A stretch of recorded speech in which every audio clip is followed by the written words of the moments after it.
This month in Beets, we are going to be talking about harvesting the greens and the roots. And we're going to talk about uses. We'll also talk about planting because it's time again that you can plant beets, but this time for a fall harvest. So these are beets that I have interplanted with onions, and they just grow so well together. And this is the month that I'm also going to be harvesting the onions. So I'm harvesting beets and harvesting onions, and it's pretty awesome because that means that I can then plant something else all together in this bed. And there's so much that can be planted this month.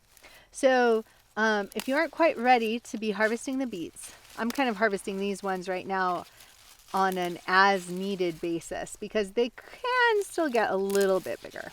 But in the meantime, till you actually harvest the beets, these greens are amazing. And this is the variety Lutz green leaf beet, which is really challenging to find the seed for, but it's excellent for a spring planted beet. So I love Lutz green leaf beets. The leaves are actually, in my opinion, tastier than chard. And this video is also about chard. Chard is great to harvest right now, and chard is, of course, the same species as beets. And what you want to do with chard, just like with beets, is you want to harvest the outer leaves and leave the inner leaves, and that will allow it to continue to grow. And if I was wanting this beet to continue to grow, I probably would have taken about half the leaves that I just took.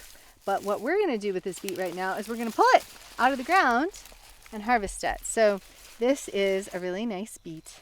This is about 2/3 the size that these Lutz beets will eventually reach. And so most of them I'm going to leave in the ground, but this one I'm going to take into my cabin and cook it.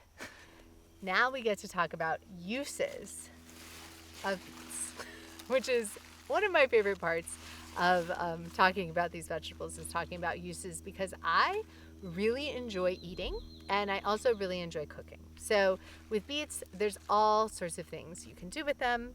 They are so easy to grow relative to a lot of vegetables. You can grow a lot of calories in a small amount of space, and especially if you're interplanting them like with the onions or other things, like the yield of calories per space is awesome. So roasting is a great way to eat beets. When you're roasting a beet, especially if you're going to roast it and then cut it up to use it in a different recipe, you want to leave the tail and you want to leave just like an inch or two of the leaves, and that will help the moisture stay in the beet when you're roasting it. You can steam it. To steam them, I just sometimes peel, sometimes don't peel, but I wash them well, and then I cut off the tail and I cut off the top, and then I just cut it into chunks, and then I steam it with a French steamer. It's really easy. You don't even need a French steamer. It just makes it a little easier. I also roast them with other vegetables. When I roast them with other vegetables, then I cut off the top and I cut off the tail and I cut it into chunks, usually relatively thin chunks, because it can take a little longer to cook than a lot of other vegetables. So like if I'm roasting a chicken and I want to put vegetables in it to soak up the schmaltz, which is a divine thing for those of you who eat chicken, then I will cut the beet slightly thinner and smaller than I'll cut like my sweet potatoes and stuff like that, because it tends to take a little bit more to get it tender. You can also make borscht. You can make kvass, which I honestly have never made, but I have had kvass and it is fabulous. It can be grated on salads. And then finally, this is something that a lot of people don't think of when they think of beets, but it really does well in desserts, especially chocolatey desserts. Like a bunch of grated beetroot in a chocolate cake can really help make it more moist and delicious, and also more healthy. And then, so that's the root. But as far as the greens, which are pretty equivalent in uses to chard, I like to make salads out of them. I like to saute the greens and add them to omelets. They're really good. They're spinach and chard and beets are what I really like using with eggs, much more so than like kale and collards for some reason. I don't know. Something someone instilled on me when I was like 19. And the greens can be good in pureed soups and in sautés, and any way that you would use chard or spinach, you can use beet greens. And yeah, chard is just a really versatile green. It's fabulous. This is an excellent time of year to plant beets. You can also plant chard, but if you planted it in the spring, you don't need to replant it. You would just plant it now if you haven't planted it already. And if you're planting beets, it's a good idea to be planting beets that are a shorter season beet.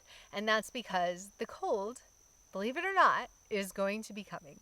And so we want to have a beet that's going to mature in a shorter season. I'm not going to be planting Lutz beets now because they wouldn't have a chance to get really big how I want them to be before I harvest them. And so Red Ace is a 55-day beet, and it is great. Detroit Dark Red is one that I planted a lot, and it's a 60-day beet.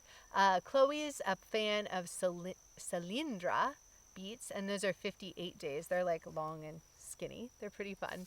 And then Chioggia beets, the ones that have the white and red like candy stripes, those are also a good one to plant right now. So you want to start with a clean seed bed, and I like to seed in this size bed that's like 3 feet wide. I would plant 3 rows, and I seed them about every half inch to every inch and a half, and I cover with about 1/4 to a half inch of soil. So I'll make a row that's like right about like that, and then sow into that. And yeah, so beets planting again. If you want more details on beet planting, check out the videos from the beginning of the spring.